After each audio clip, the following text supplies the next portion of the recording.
ধর্ম নিয়ে বিভাজন, ধর্ম নিয়ে বিভাজন, ধর্ম নিয়ে বিভাজন।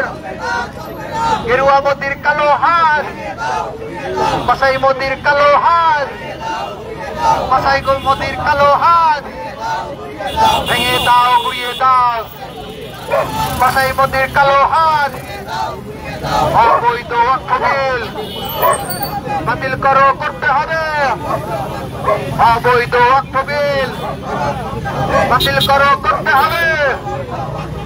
অবৈধ ওয়াকফ বিল বাতিল করো, করতে হবে।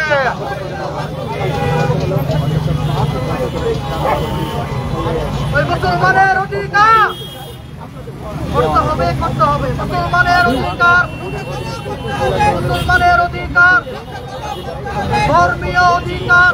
রাষ্ট্রীয়ভাবে এই বৈষম্যমূলক বিলের প্রতিবাদ জানান।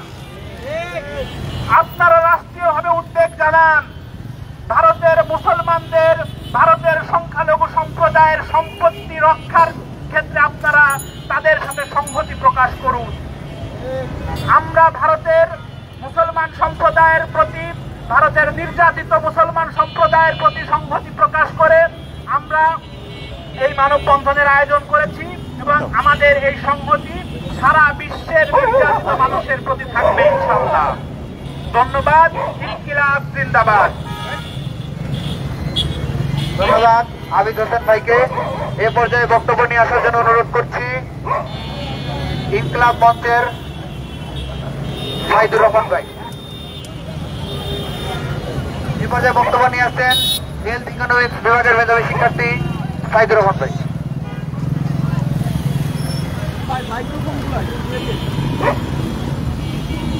সংগ্রামী বন্ধুগণ, আপনারা জানেন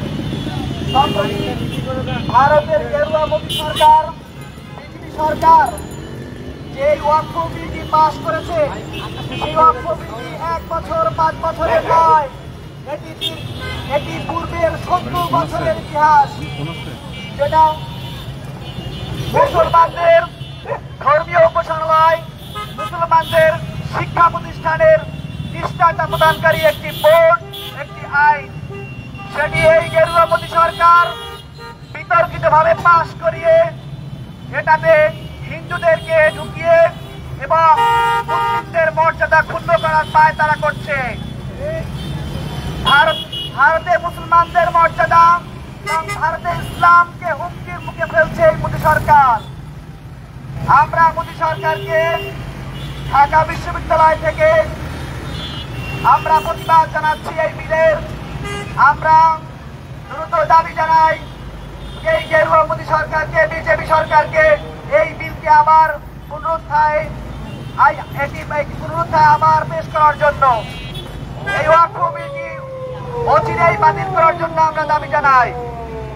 একই সাথে আমরা বাংলাদেশের ইন্টারিম গভর্নমেন্টকেও অনুরোধ জানাই, আপনারা ভারতের মুসলমানদের প্রতি সংহতি জানিয়ে এটি নিন্দা প্রকাশ করুন।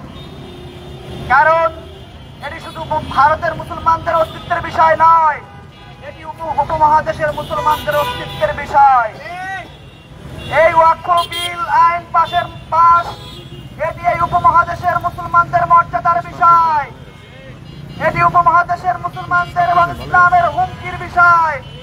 তারা মুসলমানদের জমি, মুসলমানদের উপাসনালয় দখল করতে চায়। তারা ইতোমধ্যে ভারতের বিভিন্ন মুসলিমদের শিক্ষা প্রতিষ্ঠান, মুসলিমদের ধর্মীয় উপাসনালয় ধ্বংস করেছে। তারা সামনেও চায় সমস্ত মুসলিমদের ধর্মীয় উপাসনালয়গুলো ধ্বংস করতে। আমরা স্পষ্ট বার্তা জানাতে চাই, ভারতের মুসলমানরা একা নয়, বাংলাদেশের মুসলমান তথা বিশ্বের মুসলমান ভারতের সাথে। We urge Muslim community around the world to stand with Indian Muslims, to stand with Islam in subcontinent of India. আপনারা সেখানে সোচ্চার ছিলাম। আমাদের প্রতিবেশী দেশ ভারতেও মুসলিমদেরকে নির্যাতন করা হচ্ছে, সেখানেও আমরা সোচ্চার থাকবো ইনশাআল্লাহ।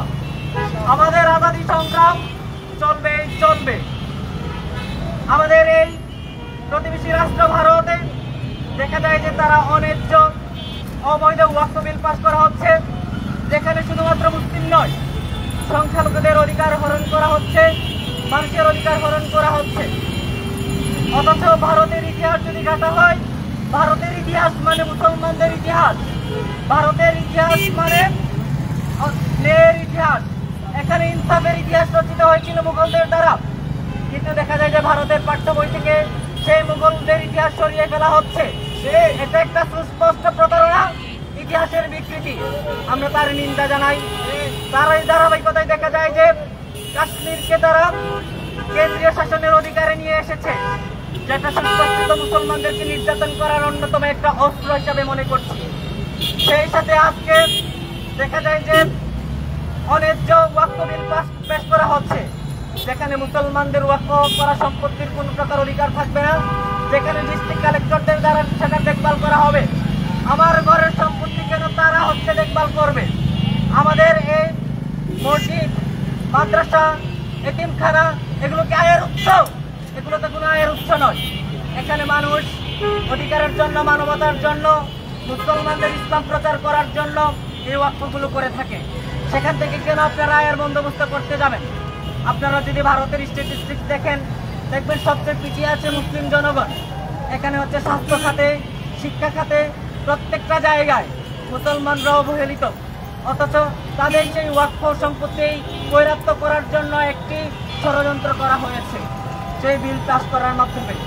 আমরা ঢাকা বিশ্ববিদ্যালয়ের শিক্ষার্থীরা খুব স্পষ্টত তার নিন্দা জানাই। আমরা আশা করব বাংলাদেশ বর্তমান ইন্টারিম গভর্নমেন্ট তার নিন্দা জ্ঞাপন করবে রাষ্ট্রীয়ভাবে।